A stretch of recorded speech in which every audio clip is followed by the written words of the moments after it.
सम्पूर्ण नमस्कार। आज हजुरहरूलाई चाहिँ आफ्नो स्वास्थ्य संस्थाको जियो लोकेसन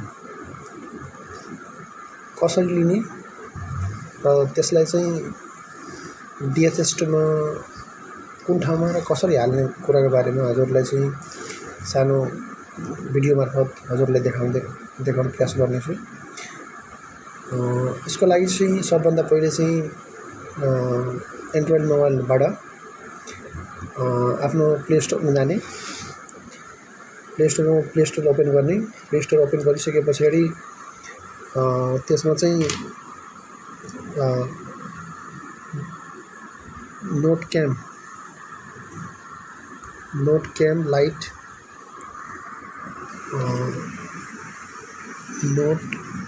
लाइट चाहिँ सर्च गर्ने। सर्च गरेपछि यस्तो यो वाला नोट क्याम लाइट जीपीएस लाई चाहिँ क्यामेरा भनेको इन्स्टल गर्ने आफ्नो मोबाइलमा।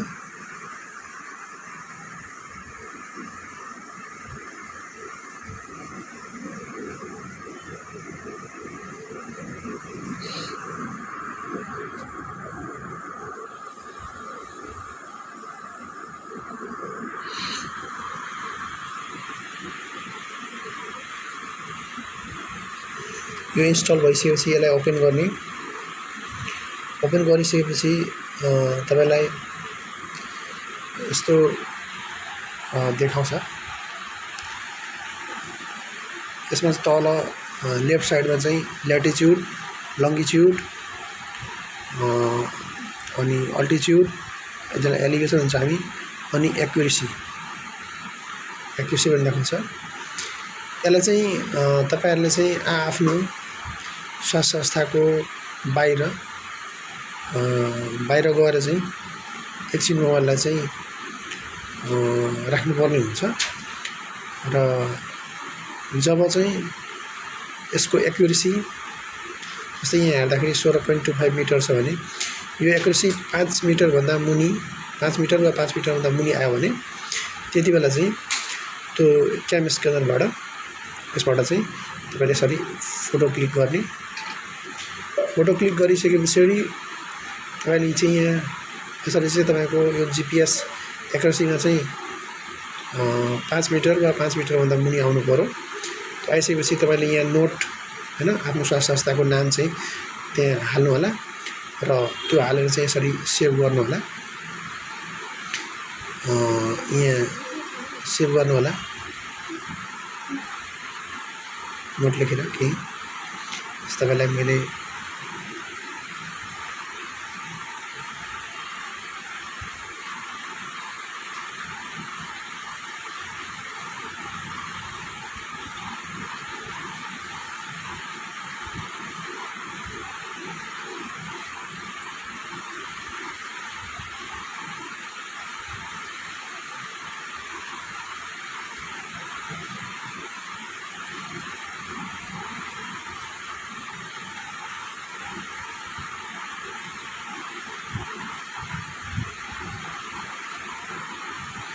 यसरी चाहिँ सेभ भएको हुन्छ।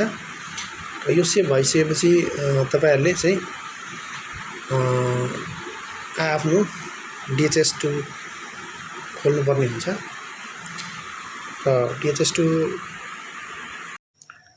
नोट क्याम लाइटबाट फोटो क्लिक गरिसकेपछि त्यसमा भएका ल्याटिट्युड, लङ्गिट्युडहरुलाई हामीले चाहिँ डिएचएस2 को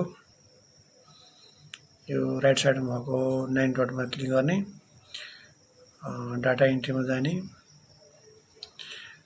डाटा इन्ट्रीमा क्लिक गरिसकेपछि हामीले डाटा सेटमा गएर माथिल्लो हेल्थ फेसिलिटी इन्फर्मेसनमा चाहिँ हामीले यसको इन्ट्री गर्नुपर्ने हुन्छ। क्लिक गर्ने। पिरियडमा चाहिँ जस्तै अब अहिलेको आर्थिक वर्ष 2082-83 छ भने त्यसमा क्लिक गर्ने। पिरियडमा त्यहाँ चाहिँ अब क्लिक गरिसकेपछि यहाँ मैले त पहिले नै इन्ट्री गरिसकेको हुनाले यहाँ देखाएको हो। अब यसमा चाहिँ तपाईले रिपोर्टिङ कन्ट्याक्ट पर्सनमा चाहिँ तपाईँ आफ्नो स्वास्थ्य संस्थाको नाम या आफ्नो नाम हाल्नुहोला अनि कन्ट्याक्ट नम्बर हाल्नुहोला, आफ्नो इमेल एड्रेस आफ्नो संस्थाको या आफ्नो, अनि त्यसपछि त्यहाँ फोटो क्लिक गरेको ल्याटिच्युड र लङ्गिच्युड हैन यसमा हाल्नुहोला। र ध्यान दिनुपर्ने कुरा के रहेछ भने ल्याटिच्युड र लङ्गिच्युड हाल्दाखेरि तपाईले पोइन्ट पछिको कमसेकम 5 वटा नम्बर चाहिँ 5 वटा नम्बर मात्रै हाल्नु होला ल्याटिच्युड र लङ्गिच्युडमा। र यसरी गरिसकेको कुरालाई चाहिँ हामीले यहाँ कम्प्लिट गर्नु होला। यति गरिसकेपछि हाम्रो स्वास्थ्य संस्थाको जियो लोकेसन कम्प्लिट हुन्छ। धन्यवाद।